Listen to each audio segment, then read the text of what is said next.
Since the dawn of time, or at least the dawn of the TV era, fast food companies set about grabbing the attention of a lucrative and influential market.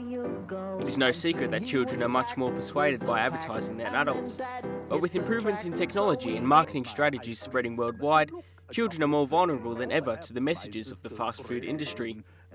It has been well documented that the obesity rate in Australia is on the rise, and while we are fortunately still a step below the US in the battle of the bulge, there are growing concerns that children are still far too exposed to junk food advertising.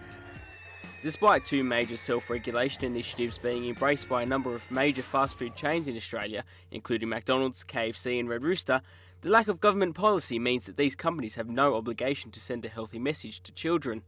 Dietitian Lana Hebden published a research paper in the Australian Medical Journal on whether self-regulation has actually reduced the amount of advertising that junk food companies have during children's prime viewing time. So these ads are still being shown.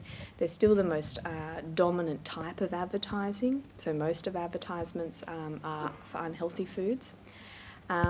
And that's really not what you'd hope to see as a result of these initiatives being introduced. The studies found that an alarming rate of television advertising is directed at children, despite many companies making a pledge to shift their practices.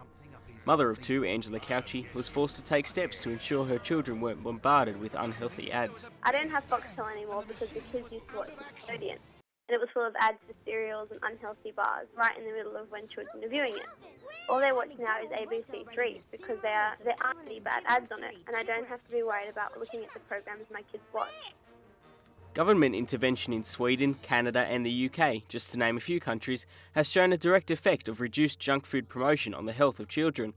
After hours of witnessing the subtle and explicit messages used by advertisers to get to children, Ms Hebden believes the Australian government holds the key to minimising the prevalence of childhood obesity. Really, from all the research that we've done, we're finding that these initiatives aren't having enough of an effect, and it means that we need some other form of regulatory approach, and the World Health Organization has actually recommended that governments set standards for these sort of initiatives.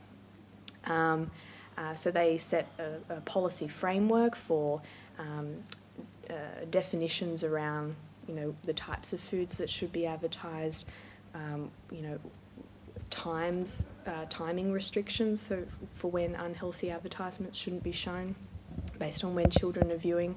From superheroes and popular cartoon characters to attractive cereal packaging, there isn't a trick that junk food advertisers haven't tried. Ms Couchy admits that she is often pestered by her 5- and 7-year-old daughters to buy the latest treats. It's especially bad when I take them shopping with me. I try to rush through the cereal aisle because they'll see a particular brand that has been on TV or has a cool cartoon character, and they want me to buy it for them. Most of the time, their cereals are high in sugar, and that's not what you want to give your kids in the morning.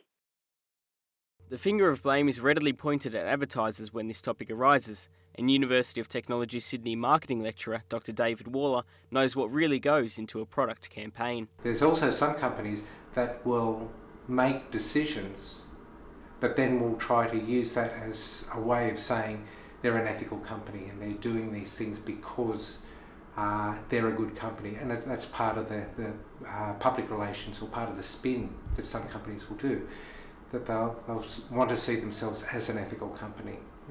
While packaging plays a major part in a company's relationship with children, many fast food chains have dodged the ethical issues around television advertising by finding a different channel to target children. The big companies like the Rugby League, Rugby Union, Aussie Rules, the Olympics, but also that you can have companies sponsoring the local sport and the school sport. And there's been a number of companies that have also got into trouble because of who they are, has been trying to sponsor those children's sport areas, because it's, in a way, it gives a good attitude, a feeling towards the brand name, and it's not being cluttered by television programs or other ads. It's something that the company does directly to the student. American giants Disney sent a message to corporations across the world when they banned all unhealthy food advertising across each of its channels recently. They employed a high-profile ambassador to prove that the only way to make a change is through widespread action. Can Australia be the next to develop government policy? Yes, we can. Mitchell Grima, UTS News.